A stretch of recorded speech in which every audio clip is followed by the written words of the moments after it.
So a lot of the businesses that I've purchased, I've bought them and then merged them, and most of the time I kept the brand name. I'm really big on buying good, solid businesses that have been around forever. And when you do that, if you merge and get rid of the brand name, I just feel like you're shooting yourself in the foot. I mean, the websites that I have from the businesses I've purchased are all 20 years old, right? I mean, like the value that has when you talk about SEO and so forth is great. And so at this point, I've I've purchased 10 companies.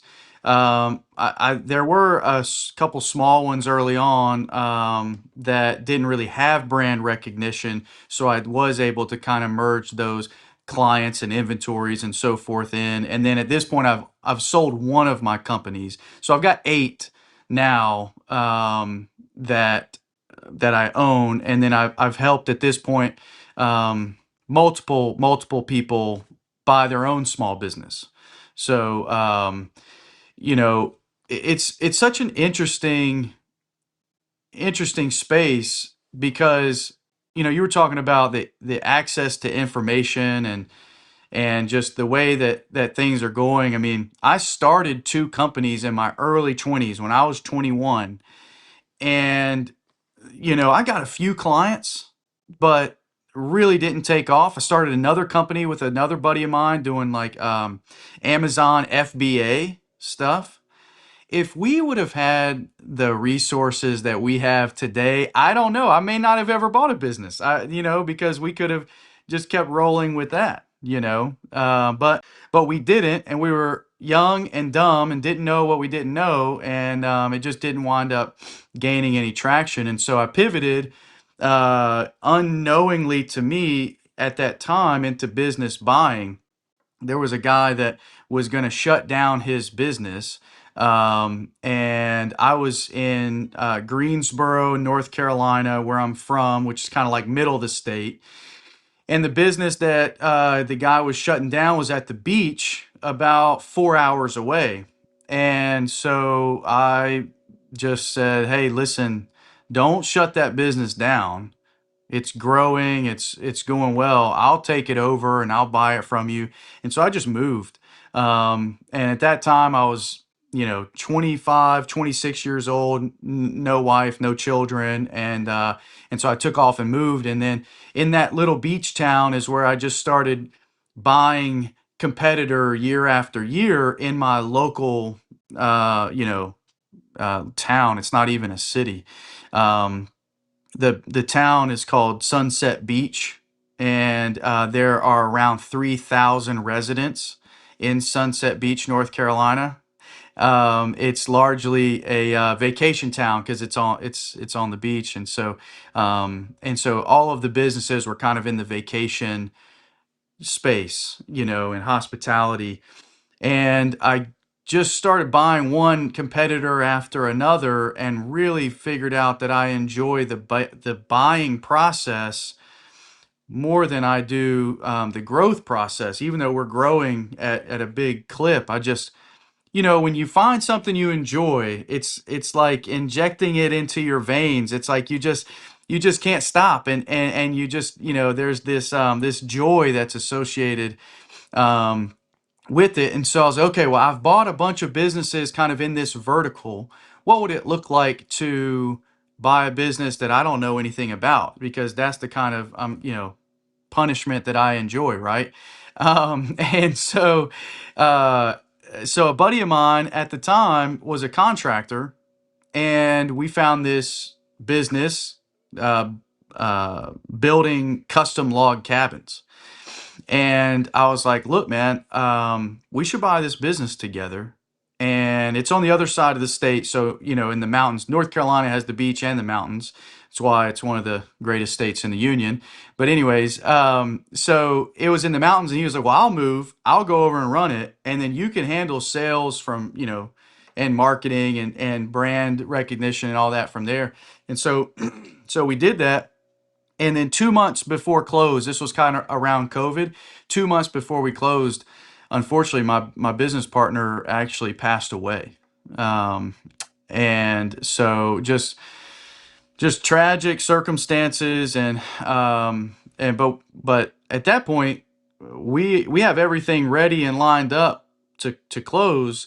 And so it kind of forced me out of the owner operator seat and into the just business owner seat, because my wife and we prayed about it, and I want my yes to be a yes. And so even though contractually I could have gotten out of it due to unforeseen circumstances and so forth, I just, you know, I felt like as a business owner myself, what would happen if that was me in that situation? I probably would.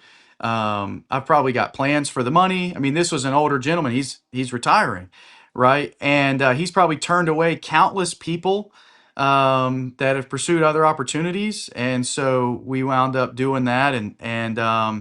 My wife was 9 months pregnant. We bought a house sight unseen. We moved after my son was born. So he was about 3 weeks old. So with a newborn and a toddler, we moved across the state. And then for about 2 years, we lived 2 weeks in that town and then 2 weeks at the beach. So we just packed up every 2 weeks, and went back and forth to run the new construction company, which, mind you, I don't know anything about construction, right? Like, you wouldn't want me building your dog a house, much less a custom log cabin. And so I wound up having to retain the seller for far too long. And just honestly, there was nothing wrong with the business. The only reason I sold is because I was driving my wife crazy with this back and the forth. Because at this time, I bought another business at the beach and we had another child. And so we had a baby and two toddlers going back and forth. I've got businesses out my ears now, working on having children out of my ears, and so it was too much. So we wound up selling the construction company and kind of going back to the beach, where I've bought two more companies, and so just kind of doing all of that. So at this point, all of the businesses that I've purchased are within driving distance. And what Yeah. what size is your buy box?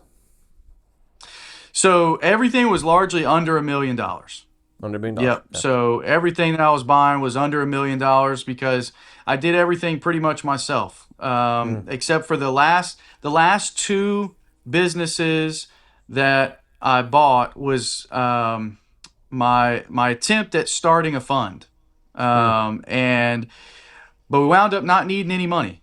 So the bank loaned us all the money. So we wound up not needing to really raise any money, and we bought these two businesses, and they were still sub $1 million purchase price. mm.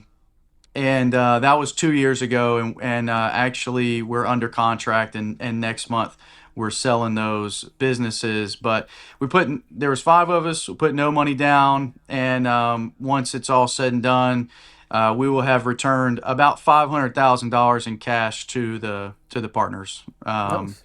And so it's a pretty good deal. But that was my first time taking on a partner, and which kind of leads me to 2026. What I'm doing is putting together a holding company to Mm, go out and buy businesses kind of at that next level, that 10 to 20 million dollar mark, mm. because I realized that the due diligence process on $1 million business is the same on a $10 million business. Yeah.